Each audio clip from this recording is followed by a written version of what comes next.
I mean, you heard me tease it already. Joe Heck and Crescent Hardy have come out against Trump. They're not going to vote for him. They say they won't vote for Hillary, but they're not going to vote for him. We got the same kind of stuff from our Senator Heller. We've got the same thing from our Lieutenant Governor Hutchinson. Of course, the governor also is against Trump. What is this going to do for the campaigns of Heck, who's running for the U.S. Senate, and Hardy running for re-election as a congressman? Who's going to hurt the most, them pulling their support? Is this going to hurt Trump or hurt them in their election process? No, I think, look, if all of them wind up against our side, I like our odds.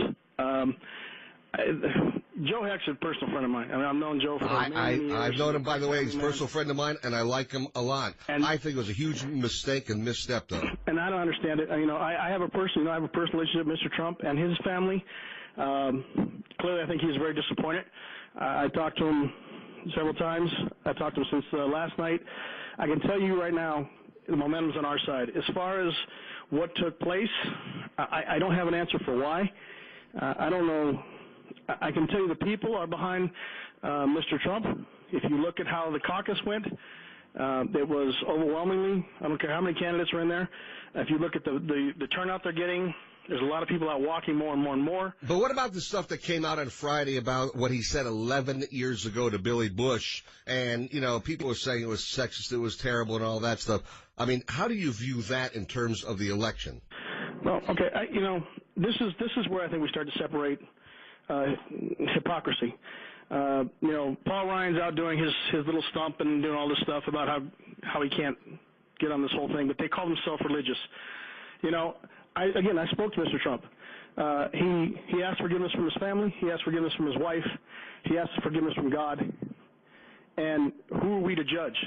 At what point, I'm a man of faith. I know the only person to judge me is God. And when you get down to that point where you have people that calling out Mr. Trump on how terrible this was and moving on from 11 years ago, I think it's a bit, to err is human, to forgive is divine, and that's where we have to look at it, Alan. You can't have it both ways. These are people 4 years ago that came to me and says, please help us get the people who are not supporting us behind us. I did, for him and Mitt Romney. And yet they will not do the same for our candidate for the Republican Party. And I mentioned, by the way, I forgot to mention that Romney was here on Saturday also, just piling on like this. Real quick, I want to get to some other calls. So I do want to ask you this as a last point, and that is this. Listen to me.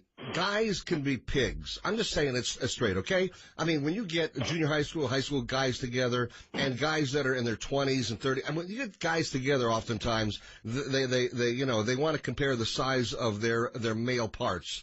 I'm just being honest with you, okay? And if you've had 5 gals, I've had 10. You know what I'm talking about? Of course. And I've been in the military. Heck says, by the way, he's pulling his support from Trump because of his time in the military. I've been in the military also, and I certainly respect Joe Heck's time in the military. But I've been in the military. I was in the barracks with all these guys. Let me tell you, they were saying all these things and beyond what Trump said. And I understand. Talking to certain women, that women, when they get together and they're not around guys, that they'll have a couple drinks and they'll say the same kind of a thing. So, isn't there a lot of hypocrisy that's connected with this? And Alan, that's what I was going to make. I was talking to some of the women's groups yesterday. A lot of them were at Trump's headquarters for the Bay Party last night. The same thing. They were telling me, and these are older women. These are women that are older and have been around the party for a long time. That women talk just as bad as men. Now, I do not condone what took place. My father always told me to respect women. I come from a very powerful women in my family. My mother, I have 2 older sisters. I protect that right very much. Jolette's very powerful. Your wife. We protect our women, but you're right. They do talk, in certain circles as men and women when they get together. That does not make it right.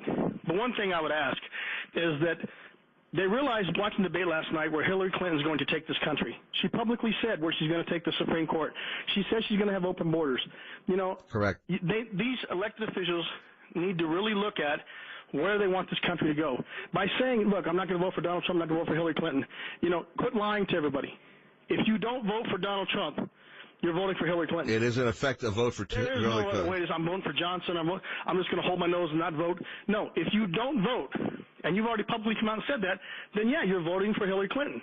And again, Joe Heck is a personal friend. I think he's one of our greatest leaders we have, and I hope he reconsiders. And I'll stand with Joe on just come back. Please come back. Support our nominee, and get to the point.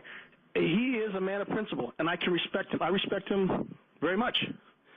But at what point we need his leadership to reflect that we forgive, we move on. It's a political misstep. I'm telling you right now, it's been a political misstep on especially the part of Heck and Hardy, who are both running for election now. The